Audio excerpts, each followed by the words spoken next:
Oh my gosh. Oh, and I'm so bummed. I'll Chad, take it out. That it's not, Marcel, and that it's Becky. not playing. Oh my gosh, such fun times. Okay, thank you. And scene. That's crazy. Yay. I researched the whole thing Oh. to make sure it would work, and then it didn't work. Wow. Doggone it. Well, Well, I'll put the link. I'll put the link in. Can't hear it. Dang it! I'll put the link in, and people can go and watch it on their own. There That's you go. that was Well, thank you. Happy birthday! But let's spend our day talking about Sheila. That's who we're here to talk about. I know. So Sheila, we always start out our first. Hold on. We always start our first question for guests, and you are our guest, which is so fun. Is when did you your creativity first express itself, and was it in performance, writing? What was it? Where do you go back to? I guess that. Wait, time out. Sheila Solomon Shotwell Oh my gosh! with a hyphen? What? Yes, she goes hyphen. That's okay. No. Yeah, No. you sent it as a hyphen and something. No. Liar. You didn't? There. Let's see her Okay. name. Look at her name right there. I can edit it right now. Boy, I'm doing good with the Patrick's been drinking. No, I haven't. Maybe I need to. You're not supposed to celebrate my birthday without me. That's right. Okay. So Sheila, when did your creativity first express itself? Oh, that's a very interesting question. I guess the very, very first time was when I was in first grade. I got to play Chicken Little. I remember this. Yes, at my school, because I was the shortest. I believe that was probably why I was chosen, and I loved it. So that would be the first stage experience. Then I wrote and directed a play about my confirmation saint, which You wrote and directed one? At what age? Directed it, and I started 5th grade. Oh my And I played one of those nuns with the big hats that, like flying nun hat. And then I started to write Who's your patron saint?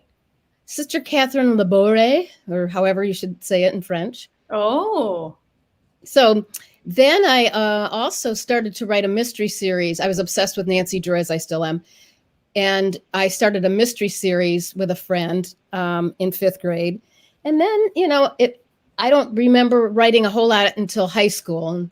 I wrote in high school, poetry, short stories. And, just from there on, I've just always gone in and out. I'll tell you, the 10 years or so that we did improv, I really did not write very much. That was the driest writing. I had so much going on in my life at that time that writing was on the very furthest back burner. So I thought about that. I think when it's interesting because the next question that we actually wrote was performance and writing have always played seemingly equal parts in your life, but sometimes it feels like one, like emotionally important parts of your life, but one has presented itself more than other over time. So why did writing get on the back burner there? And did the performing feed you enough, or what was happening in that? I think that's it. I think that the performing fed me enough, and I had such an incredibly busy life. 3 kids, 3 old ladies I took care of, as you know. Yes. That's a story in itself. And, several jobs, and just I could barely squeeze improv in, but it was so fulfilling. And we're glad you squeezed it in. Yep. And performance. I mean, you did perform at Actors and Jewish, and a whole lot. I mean, I didn't do a whole lot. And I did some commercials and some film stuff too. That was very rewarding too. Oh, that's right. You did the film in your house, right? Didn't it get filmed in just a teeny bit of that film. Yep. with Susan? And we filmed Come On Over in your house as well. Times. That was one of the most fun things I ever did in my life on your show, playing your Midge on your show, for sure. It was wonderful, and it was so fun to connect with Joel last week about it, but it was so fun to have you a part of it, and also to be able to hire other theater people that we had worked with through the years, which was such a treat. But But I remember, really, you only did a little bit of theater, because I can remember you were in, weren't you in Diviners? Yeah, I every few years I would do something, but I would, I just didn't have that much time. And did you do Actors Workshop? Actors Workshop is like a local workshop. Yeah. Yeah, I was in that for 5 years. Yeah. Were you there? Yeah. I'm trying to remember that we had Patrick and Sheila and I were all in an acting class together, and the director brought in these crazy performers to do a show. Were you in that? I'm trying to remember. Were you part of the Facets workshop? Oh, yeah. Okay. Okay. I couldn't even. Notorious. Day. What's that? You can what? I could barely get out of bed the next day. Yeah, it was. Oh my gosh. It was. And people were breaking bones, and it was vomiting. It was horrible. That we should do a whole Fubble Time on Facets. Facets survivors. Right. Invite these people. So you are multifaceted, and I am getting this. It's landing that I'm getting this next question. I don't know how we did that, but I'm going to pronounce this right. You're an essayist and a poet, right? And you've won awards for your poetry. It seems of late your focus has been on fiction. Do you still write poetry? I do. I actually, that's all I was writing for the last couple of years. During COVID, I haven't written a whole lot. I've written one essay. I'm working on a short story. It's just been sort of an odd, I think it's happened to a lot of creative people. It's just not happening. And I'm forgiving myself for that. But good. I've been trying to work on trying to get my third book published and working on, promoting the first two. I'm always doing that just to, get them up. Let's talk about that. So you have written 2 young adult novels. They've done, they're remarkable books. They're really amazing. You wrote them as young adult novels. They certainly have the appeal. I've read them. I'm not a young adult. I found them just wonderful, and it seems like you are reaching adults through these books as well. More stuff. Than one teenager. A young woman contacted me and said that she had written her book report at East Grand Rapids on my book, on the first book, and was going to read the second. And she sent me the book report or whatever. They had to do this for a senior project. And I was really thrilled because I have not heard from teenagers. It's all adults. Wow. And do you have any sense of why? The nostalgia factor. Is it? Yeah, people just say it takes them back. And I was a little worried they'd be too provincial because there's such Grand Rapids, lore throughout both. But I've had people who've grown up in other cities tell me it didn't matter, that it transferred just fine to, Philadelphia or wherever. Yeah, because you each, everybody has their store or their little place or your circle of friends. Can you tell us a little bit, because I think the themes are fascinating, and how much of Ruth Ann, who is your protagonist, has been inspired by you. Can you talk to us a little bit about that? Absolutely. Name the titles of the books. Gone Before Spring is the first one.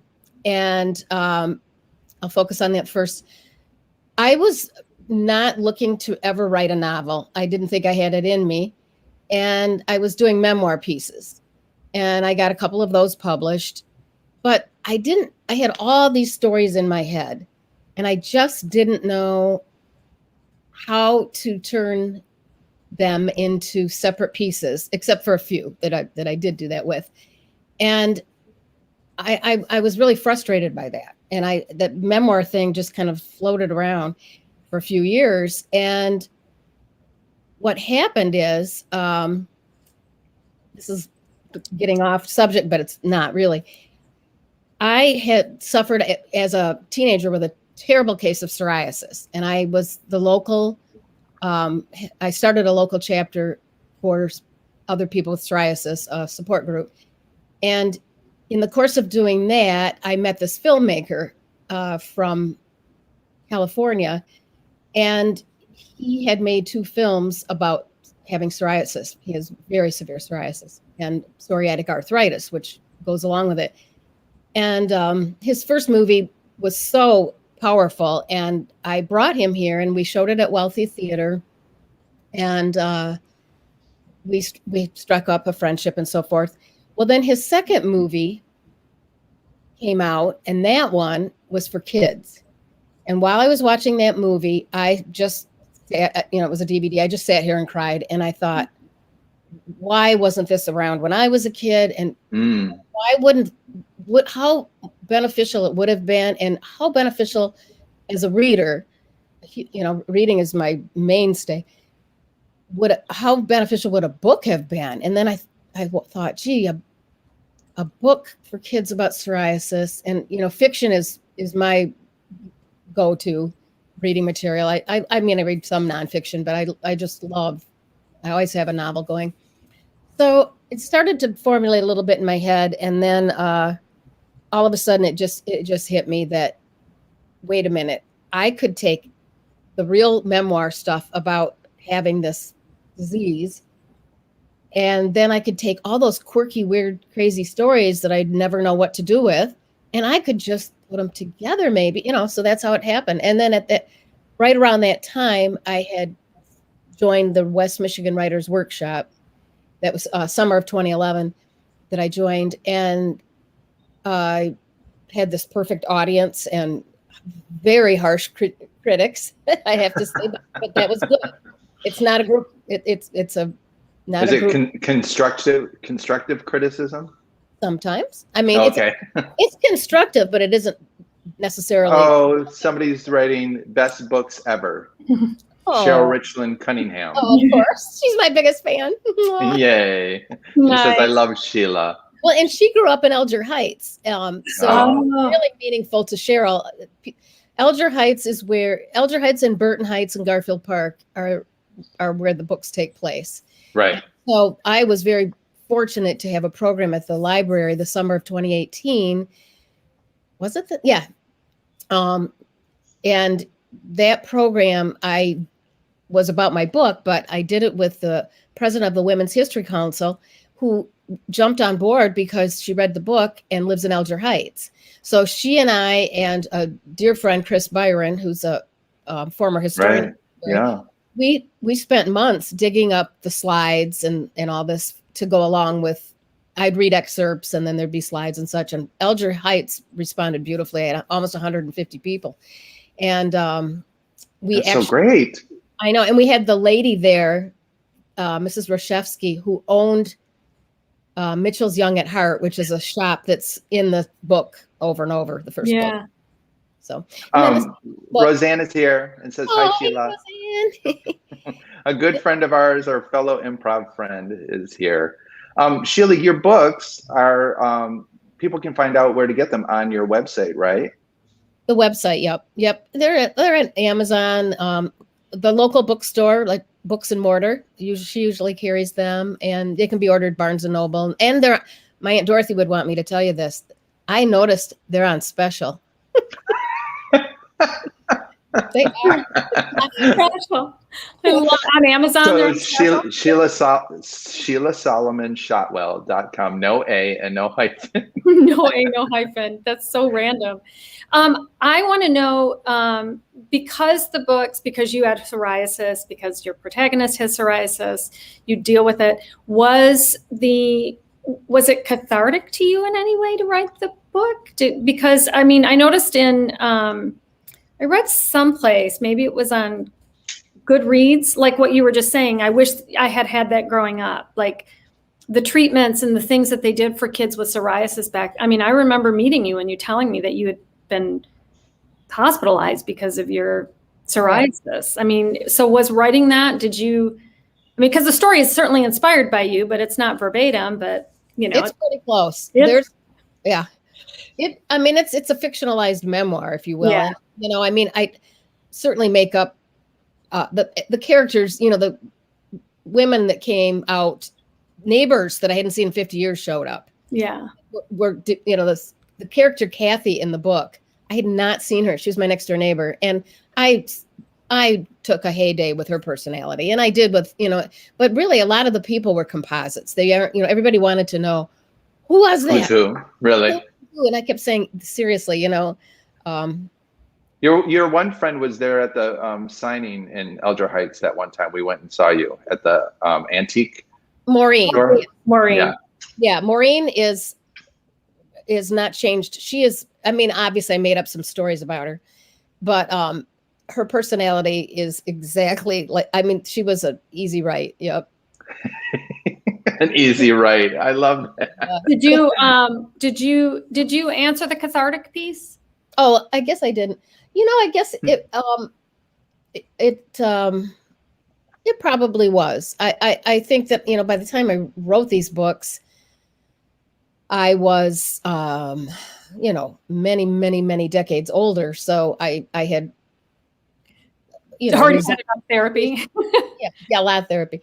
So, but yeah, I think you probably were cathartic. I think maybe the family stuff. I think it was more cathartic for the dysfunctional family stuff than it was necessarily the, oh, wow. Yeah. And the second book picks up 2 months where the first book leaves up. The first book ends in June of 67, June of 68. And then the second book starts September of, or August of 68. And name the second book, the title. The second book is No Doubt in My Mind, which was an expression that we used to say all the time back then. That was a big expression that this group of girls that I base my tandem riders, that's what we call them, ourselves in the book. That was a big expression. So Fred Stella said he thought he was the inspiration for Maureen. Color me disappointed. For Maureen. Maureen was the name of the real woman, right? Yes. Yeah, I really used her real name too. Yeah. Yeah. That's right. Oh, that's right. Yeah. I used to call people's real first names, not their real last. Roseanne writes, Sheila is so talented and incredibly funny. I'm not sure if you put that one up. I did. What is she saying here? But more importantly, she just wrote, do you dream about sleeping in rest areas and having to wake up and move to another rest area every hour or so? Do you have that dream anymore? Stop. Roseanne, you can't do that to me here. This is a big inside joke that should not be aired. Oh my gosh. Teresa sent me a TikTok that I have to send to you and Roseanne. And it's this video of these people passing wine glasses back. And it's like this artistic thing. And so these four women get together and they try to do the same thing. And they're sitting with their legs, back to back in between each other's legs. They're trying to do it. And one of the women farts. And I said, oh my gosh, that's us with Roseanne. And Teresa said, absolutely. So for the audience out there, someday we'll do a whole thing with all of us. Oh my gosh, have the improv. Well, that leads into something that crossed my mind to say, but I didn't think I should, but now I will. What? Speaking about Maureen and what was real in the book and what wasn't, she read it as I was writing it. And when I sent her a certain chapter, she called me up and she went, all right, did you have to make me fart? She still holds it against me. I don't know if she's watching, but that was clearly made up. Oh my gosh. James, now Roseanne started something. James Bleeker's saying, I didn't know you frequented rest areas. Just in her dreams. Just in her dreams. So let's get back on track. So yes, I find this next thing around the writing group. Did you write both of your books before you started the writing group, or while I was in there? I wrote. Wow. Okay. One of my favorite things I've ever written was Period Envy, which is on my website. And that I wrote before I went there. And another one that's on a lot of the things I've published are on the website. Another one's called If You Look Better, I'd Take You. And I had versions of those that I brought in, but didn't have to do a whole lot with. But, and then I think there was quite a stretch before I did anything. I was bringing in some old stuff even. And then all of a sudden when the book clicked, So with your writers group, because I know how important and what an impact, have you guys been meeting during COVID on Zoom or no? No, we haven't, because we pass out pages that we write, notations on for each other and so forth. It would be impossible to really do it in the format that we're used to. Wow. Okay. But I should say this. A couple people have sent things out. We have a Google group, so we don't want to see each other, I guess. 20-some people, you know. So we do have a Google group, and really only one person's been consistent in sending stuff in. She has a book she really wants to get finished, but that she hasn't even sent anything in a while because she's going through a dry run. But a few things. And then, you know what we did do that was fun? We did 3 times this past winter, we did round robins where somebody would start a few pages. We had a list and you went in. Oh. That was fun. The first 2 were dreadful, but the last one I was very impressed with. So, oh my gosh. So before because we were going to talk about your writers group a little bit. Oh my gosh, it's already almost 7:30. Holy cow. I know. But I want to ask, doing the round robin thing, how did your improv skills help you in the writing process at all? Do you think? You know, I didn't feel that all 3 books leaned toward fantasy big time. And I'm not a fantasy reader or writer. So I didn't contribute a whole lot. I don't even think I did 2 pages. One of them I only did a paragraph because I could see that it needed to be wound up, but the person who starts the round robin finishes, and I just wanted to turn it over to him, and he's brilliant. And I just let Paul have this back. So you know what I love about doing improv with you is you do almost create a story. You know, have you ever done long form improv? I don't think so. Long form is where you really almost tell a story with people through improv. And I've never done it, but it's not just, you know, one thing after another. It's like creating a story, and then, it'd be interesting to look into that, wouldn't it? Our friend Jeannie, who shows up all the time for Fubble Time, wrote, "Oh my gosh, you people are so fun. I am still chuckling over the fart story." Well, Jeannie, I will tell you this. We have shared a lot of laughs over the years with Miss Sheila. That is butt gusting, gut busting. Gut gusting is right. Butt gusting. You guys are the only people I ever laugh with anymore, I swear. Well, I'm gonna. So should I ask that? I'm gonna ask the question for you, Sheila, then, because I think this is the right time to ask it, Patrick, if that's okay. Yeah. So you lost your son Colin, who died by suicide, 4 years ago. How has that impacted your creative and grief? I mean, we're talking about people writing through the pandemic. I mean, that's just unimaginable. Like how has that impacted you? And you finished your books, right? I mean, how has that been? The first 2 books were done. Done. Yeah, they were done. They weren't published, but they were done. That's what I'm thinking. Yeah. I had the book that I'm currently hoping to publish, I had written at least half. Not terribly long before Colin passed, I actually asked him to look at a chapter.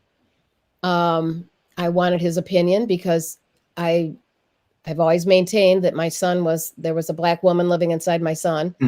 Yes. It was a scene of Black girls at a slumber party doing each other's hair. And I wanted his opinion. And so it was fun. I mean, he gave me some fun feedback. And then I lost him shortly after that. And I couldn't look at the book for 9 months. I couldn't look at it. And I couldn't go to writer's group either. And when I finally got myself together and looked at it, I realized, and I had not been happy anyway with where I was projecting the ending to be.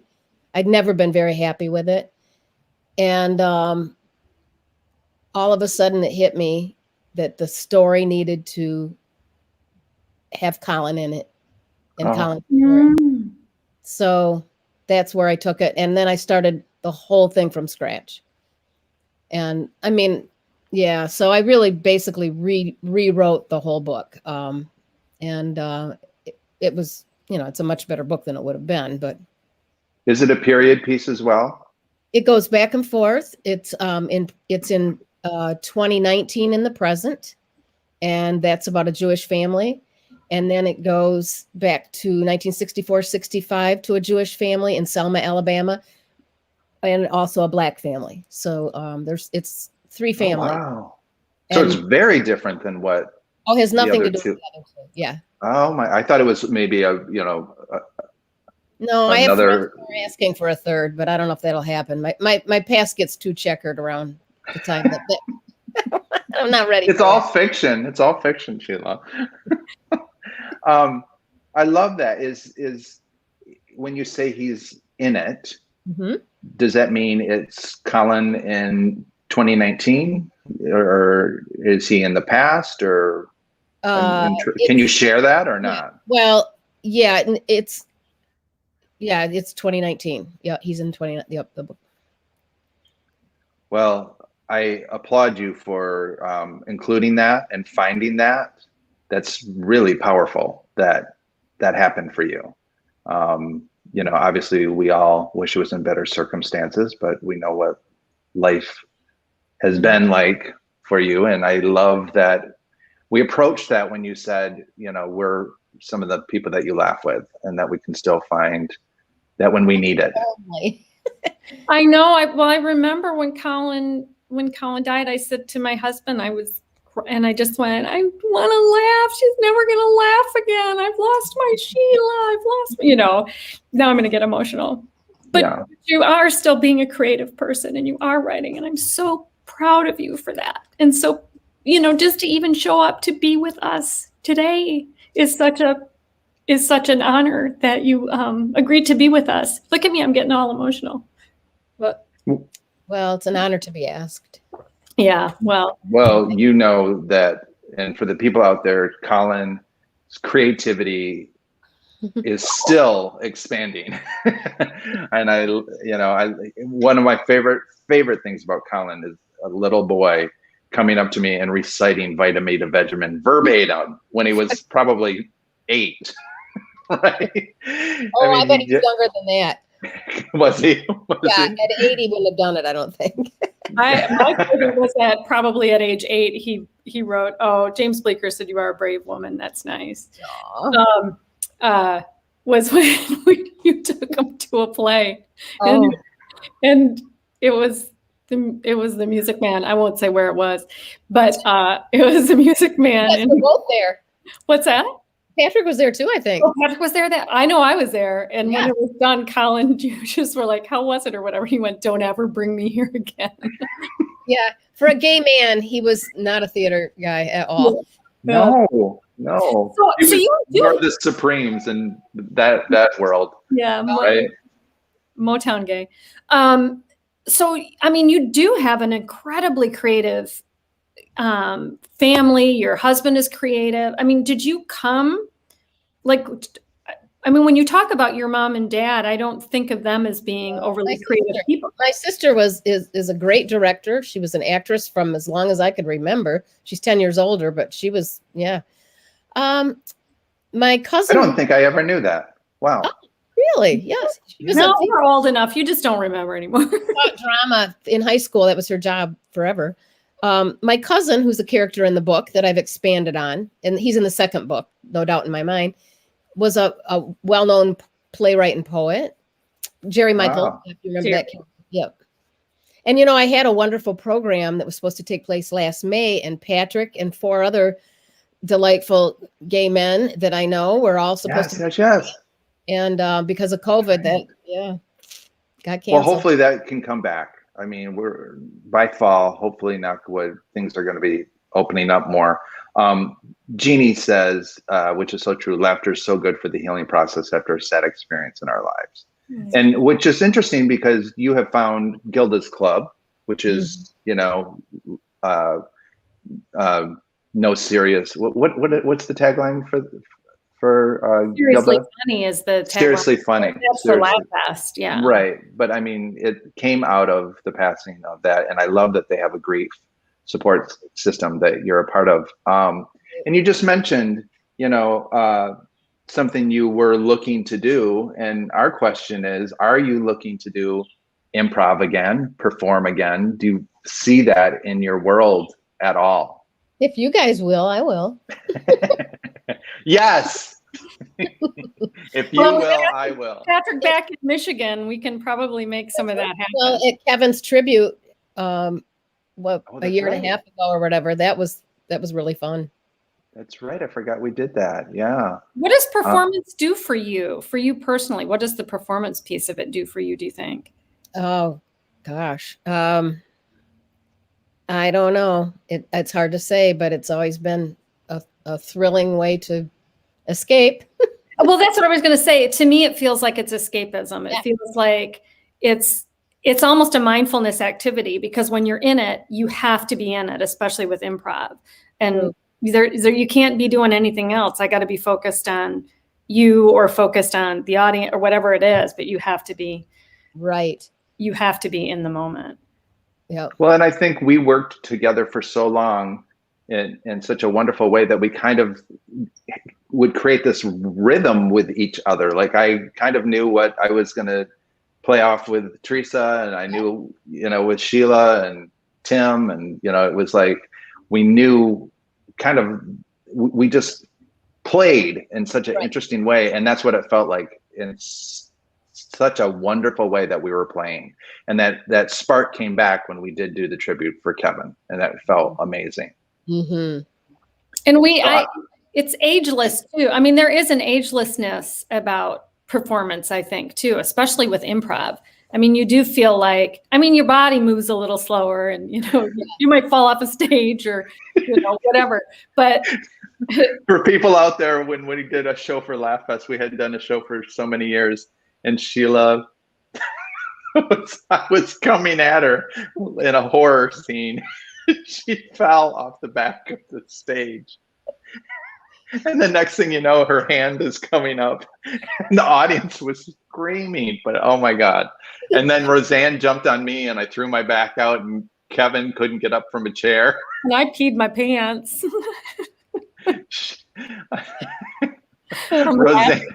Roseanne says we should play alphabet at a baby shower and Kiwanis pancake breakfast. I think at a Kiwanis pancake sometime breakfast. In the future. Such crazy memories. So do you want to, so you said you are still writing poetry. You finished the ish? Okay, that's an ish then. No, I said a little bit. Okay. Do you want to you're going to try to pursue publishing on this current book?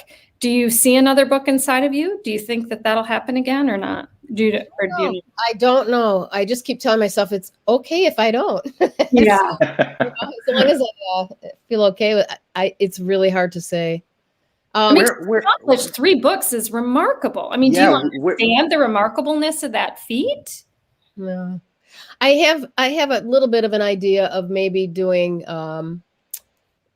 like a compilation of vignettes of rather than doing a whole solid 3rd book to go with the other 2. I've been thinking about doing Ruth Ann stories and letting Ruth Ann be whatever age I want her to be and have whatever. I might start doing that, because then it'd be just little pieces, And that's the thing I'm working on right now is I started out thinking it was a short story, but it is a Ruth Ann story. So I thought, wait a minute. So maybe I'll do that. I don't know. I love the way that Gone Before Spring came about after, that you had these stories germinating, and then the psoriasis, that it came together. How did your 3rd novel, and can you share the title of that and how that came together? Because it sounds so fascinating. Well, it's called The Plaid Scarf, and we travel the South extensively. We have for 20 years. Yeah. And the first time I went to Selma, Alabama, we stayed in this amazing St. James Hotel. We've stayed there now a few times, and it's supposedly haunted by Jesse James and his bride. They lived there, and his dog. And I did have a little haunting experience there. But anyway, across the street from that hotel is a really old antique store. I mean, you just walk in, and it was probably a dry goods store at one time. It has a balcony and such, and it's very old, wooden and dusty. And, I poked around and I looked at everything, and I was thinking I wasn't going to get anything. And then I started to rifle through a box, and I came upon a plaid scarf. And another reason I wrote the books in all these different time periods is I'm obsessed with all things retro. I mean, obsessed, as you know. So it was a way to and us. We all have that in common. Yeah. Although she wins. I mean, look at the curtain. Yeah, she does. She does win. Yeah, my house is a bit of a museum. But so anyway, I bought this, I picked up this plaid vintage scarf. And as soon as I stepped outside of that building, I felt energy from it. And I said, oh God, this story has a scarf. I mean, this scarf has a story. This scarf has a story. Wow. Feel it. And I kept it, you know, in my head for a couple of years, and I kept thinking it was going to be a children's picture book. And I kept telling myself to just wait until that picture book materialized. I could, you know, see the kind of the illustrations. I don't do any visual artwork, but all of a sudden it hit me. Oh, wait a minute. Oh, wait a minute. I mean, it just started formulating. So your patience in your process is something I didn't know until today. Oh yeah. It's really I thought you were going to say it's something I don't have. I don't have it. I don't have it. I think I'm impatient in my creativity. More of a spontaneous writer. Things germinate. I'll have a poem germinate. I mean, I have to say sometimes when I write poetry, it's a bit on the spontaneous side, but those generally aren't very good. If I have something germinating, I know it's going to wind up being worth it. But so yeah, I do that. How long, and we don't have much more time, but how long did it take you to write the books? Your first book, how long did it take? The first book took me, I think it was 15 months. And the second one, less. And is that just writing, or is that the editing process as well? Yeah, it's editing as well. Okay. Maybe not final, but you know, pretty close. I think the second one was a year, maybe. And the plaid scarf, because like I said, that's been in years because of all that's happened and starting over and changing the whole ending. And well, this is just, I'm so glad you did this, Sheila. I mean, really, we have such a history together, but also, like Teresa just said, you know, we're learning new things about you and your creative process, you know, and it's beautiful. And for people out there, you can get her books on her website. I put the direct link in the chat because then they can just click on it. Thank you. And then she's also got a Facebook page, which we tagged in one of the things, but it's Sheila Solomon Shotwell is author. I don't know if you have to put that or not, but yeah, but you know what? Let me grab it real quick, and I'll put it in the chat. Talk amongst yourself while you while I do this. Page right now, the Facebook page is just all stuff that has to do with the books. So anybody that loves 60s nostalgia, that's what it's about. That's what the Facebook. It's a great place. And music. I mean, we didn't really talk. I mean, you talked about your affinity for the Delta blues. I mean, what does blues music do for your soul, and how does that impact you as a creative person? Like you said in the beginning, it's my religion. It feeds my soul. It nourishes my soul. I have been very, very, very lucky to have met some of the greats because I started going down to the Delta close to 20 years ago. Many have passed on, but I have had, I'm just really blessed, if you will, to have heard some of the very, very finest people. And there's still great ones coming up. You know, now I'm seeing the grandchildren and children of some of these people. Oh, wow. It's amazing. Yeah. And you go to a festival in. Well, we go to the Joint Festival in April in Clarksdale, Mississippi, which is right below Memphis and the heart of the Delta Blues. And then we also go there in the fall because Tennessee Williams is from there, and we go to the Tennessee Williams Festival. I would love to do that sometime. Oh, it's great. And then there's some other music festivals in there and in the area that we've gone to, but those are our two favorites. And sometimes we just go, you know, it's like a second home. Yeah, well, I don't know if you know this story, Patrick, but my husband was reading like a Delta magazine. Was it American Airlines or Delta? Mhm. And there was a story in it on the Clarksdale, on the festival, the Juke Joint Festival. And Fred was like, I'll bet Sheila Shotwell's in here. And he starts flipping through, and sure enough, there was a picture of Sheila in the Delta Are you serious? magazine. Yeah, but I'm right on the crack. So there's part of me is not really on. It was very strange. He left it on my porch, so it was very nice. Yeah. I'm glad that you're on the crack, but it wasn't your crack. That was scene. Let's end this interview where it started, right? Oh my gosh. Oh, I love you. I love you. So great to do this, Sheila. She is So here for our wonderful. May is Authors Month, so we're so delighted that you could kick us off. James Blaker's saying crack. The crack in the page, right? That's what you mean, right? Right. Yeah, I'm sure there's a The crease, term. right? Or, The crease. Yes. no, I would have called it the crack too. Yeah, you kicked off our month of authors. Nice. So Privilege. last month, April was for artists, but we can't say that for May. We could do May's for memoirists and then just There you go. Good. Yeah. Thank you, Sheila, for joining us for Fubble Time. Oh, And everybody check out. thank you. Yeah, I love it. Love it. All right, bye-bye. Thank you. Thanks for joining us. Oh, love that Yay. woman. Oh my God, we could talk forever. Hug her. You got to go celebrate your birthday with your hubby and a couple of friends. I do. So- You are delightful, Sheila. Jeannie, she is. We are so Oh, delightful. did Jeannie say that? Yeah. Yes. Roseanne, we're so grateful that you were here with us today. We'll have to have a teacher education. I know. Teacher month. I was thinking that. I was thinking that would be a fun thing to do in creative teachers or just teachers and their creativity. Right, So- right. Yeah, creative approaches, not just art teachers, but creative Right. approaches. Yeah, that'd be fun. Because that's what we like to do. We like to talk to creative people. And we are both, we are actually, unfortunately, cutting May is for Authors a little bit short because we're both traveling next week.